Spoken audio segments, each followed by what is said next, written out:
अस्सलाम वालेकुम एवरीवन। जैसा कि पिछले टॉपिक के अंदर हमने पढ़ा था कि हमने मेंबर फंक्शंस को कॉल कैसे करना है, ठीक है, और हमने ये भी देखा था कि हमने ऑब्जेक्ट्स को डिफाइन कैसे करना है। आज का जो हमारा टॉपिक है उसमें हम ये देखने वाले हैं कि मेंबर फंक्शंस को अगर हम आउटसाइड द क्लास डिफाइन करना चाहें तो हम क्या करेंगे, ठीक है।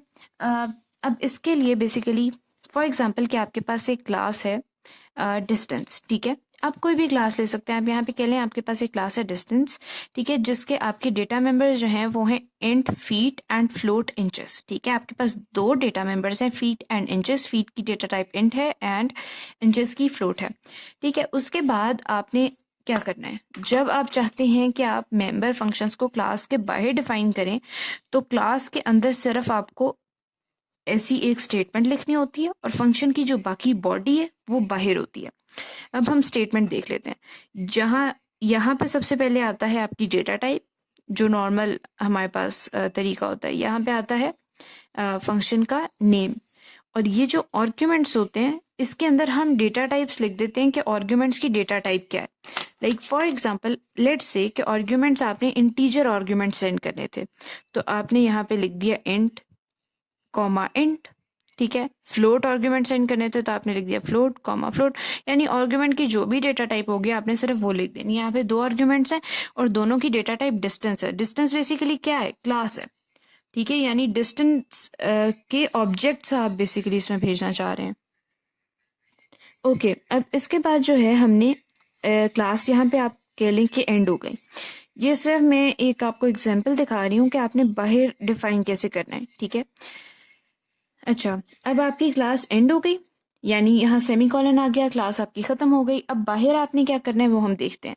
Void distance double colon add distance, arguments में distance d1 comma distance d2, ये इसका सारा सिंटेक्स है। और अब हम देख लेते हैं कि सिंटेक्स को ब्रेक करके देखते हैं।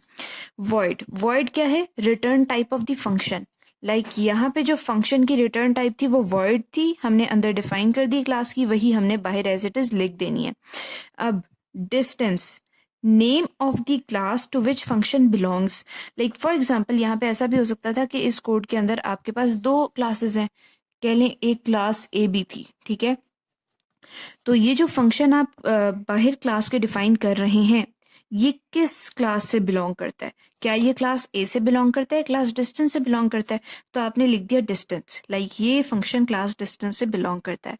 ओके, उसके बाद आपने double semi colon double colon डाला, ठीक है। तो ये बेसिकली है स्कोप रेजोल्यूशन ऑपरेटर, और यहाँ पे आपने लिख दिया सिंपली फंक्शन का नाम।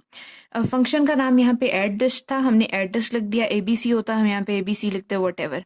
जिस फंक्शन को आप कॉल करना चाह रहे हैं, आई मीन जिस फंक्शन को आप डिफाइन करना चाह रहे हैं उसका आपने सिंपली नाम लिख देना है और उसके बाद आपने आर्ग्यूमेंट्स दे देना है, सिंपल, जिस तरह हम आमतौर पे अंदर डिफाइन करते हुए कहते हैं। अब इसमें फ़र्क क्या है कि फॉर एग्जांपल अगर आपने अंदर डिफाइन करना है बाहर डिफाइन करना है, उसमें सिर्फ बाहर डिफाइन करते हुए ये आ जाता है कि आपको क्लास का नेम लिखना पड़ता है। क्लास का नेम बेसिकली इसलिए लिख सकते हैं क्योंकि कभी कभार जैसे मैंने आपको बताया कि ऐसा भी हो सकता है कि क्लासेस आपके पास एक से ज़्यादा हों, ठीक है। यहाँ पे लेट से अगर आपके पास दो क्लासेस हैं तो कंपाइलर को कैसे पता लगेगा कि ये जो फंक्शन है ये किस क्लास से बिलोंग कर रहा है, ए से कर रहा है या डिस्टेंस से कर रहा है। तो आपने सिंपली लिख दिया डिस्टेंस ताकि उसको पता लग जाए कि ये फंक्शन जो है वो क्लास डिस्टेंस से बिलोंग कर रहा है। तो आज की मेरी वीडियो इतनी ही थी। आई होप कि आप लोगों को अच्छी लगी होगी। अगर अच्छी लगी तो इसको लाइक करें और चैनल को सब्सक्राइब करें। Thank you.